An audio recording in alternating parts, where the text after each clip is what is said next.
Okay, so problem 1-2 in hydraulics.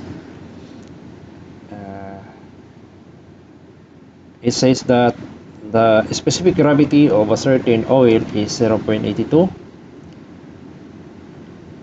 So calculate its specific weight in pounds per cubic feet and kilonewton per cubic meter. And letter B, mass density in slugs per cubic feet and kilogram in kilogram per cubic meter. Okay, so ang given class dito ay ang given dito ay specific gravity of 0.82. So salat natin muna, no? Just natin muna ang given specific gravity of 0.82. Okay? So ano ba ang formula ng specific gravity? Pwede natin, no? Ang specific gravity is equals to pag unit weight or specific weight ang gamit natin, so that is specific weight of the water, then specific weight of a substance or liquid.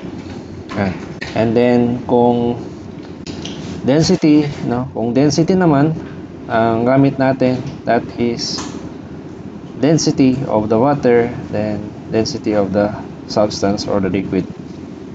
Yan. Okay, so ano kaya ang density? Ano ba yung density ng water? Density ng water, sorry na. Density ng water, pag naka-SI, that is actually 1,000 kilogram per cubic meter. Pag naka-English, ang density ng water is 60, pag naka-slugs, no? That is 1.94. Okay. 1.94 slugs per cubic feet.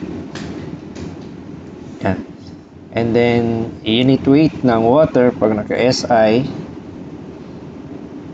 unit weight ng water, that is 9.81 kilonewton per cubic meter. And then pag naka-English, that is 62.4. Okay. So 62.4 pounds per cubic, no? Cubic yan. Per cubic feet. Okay. So letter A is asking for the specific weight. So specific weight of the oil. Merong binigay na specific gravity which is 0.82. 0.82. Okay, so letter A muna tayo, no? Letter A, specific weight in pounds per cubic feet and kilonewton per cubic meter, ba? So given class ang specific gravity, which is how much? 0.82, diba?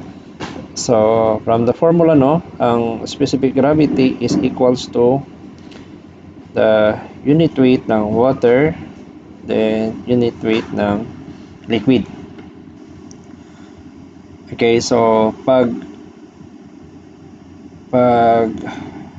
ang solve natin na unit weight ng liquid in pounds per cubic feet, so we are using 62.4.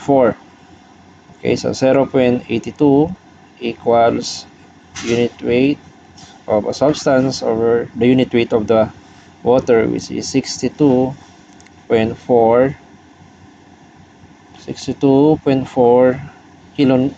pounds per cubic feet. Okay. So the unit weight is equals to 0.82 times 62.4 is equals to unit weight. How much? 62.4, no? 62.4 times 0.82, diba? Specific gravity equals 51.17. Okay, so 51.17 pounds per cubic feet. So meron na tayo, no? Then the next one is the unit weight or the specific weight. Ang unit weight at saka specific weight pareho lang, class, no? The specific weight must be in kilonewton per cubic meter. So solve natin ulit, no? Okay, this time the unit must be in kilonewton per cubic meter. So again, a specific gravity is equals to the unit weight of the water and the unit weight of the substance or the liquid. So specific gravity of 0.82 given yan over ano ang unit weight ng water na naka kilonewton per cubic meter, that is constant 9.81 kilonewton per cubic meter, and then unit weight. So we are solving for this unit weight of the oil or substance, no? So that is equals to, lagyan ko ng oil, 0.82 times 9.81 kilonewton per cubic meter. So the unit weight of the oil is 0.82 times 9.81. Okay, equals 8.04, right? 8.044. So 8.044 kilonewton per cubic meter. That is the unit weight in kilonewton per cubic meter. Okay, so next one is letter B. Ano bang letter B natin? Mass density or density in slugs per cubic feet and in kilogram per cubic meter. So ang letter B natin, class, no? Ang letter B natin, ang density or mass density natin must be in slugs, no, per cubic feet and must be in kilogram per cubic meter. Okay, so ano ba ang given? Given ang SG, no, which is how much? 0.82, no? Yan.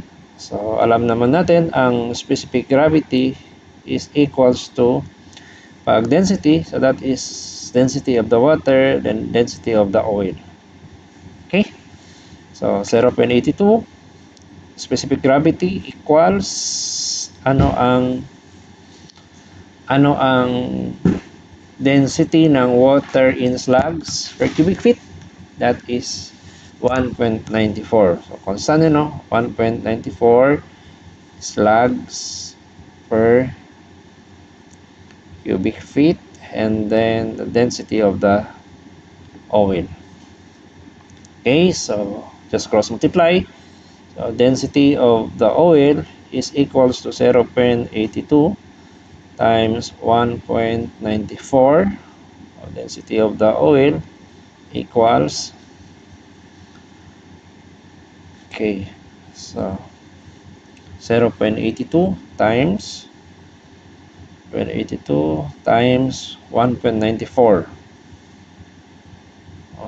equals 1.59 slugs per cubic feet. 1.59 slugs per cubic feet. Ayan, no, ang density ng oil in slugs per cubic feet. Now, the next one is density in kilogram per cubic meter. No, ito, this one. This one, no, density in kilograms per cubic meter. So, given ang specific gravity of 0.82, using density of the water and density of the oil. So, 0.82 equals, ano ang density ng water in kilogram? That is 1,000 kilogram per cubic meter. Then the density of the oil, so cross multiply, density of oil is 0.82 times 1,000. Density of the oil is equals to 820, no? 820 kilogram per cubic meter. Okay? And density of oil is 820 kilogram per cubic meter.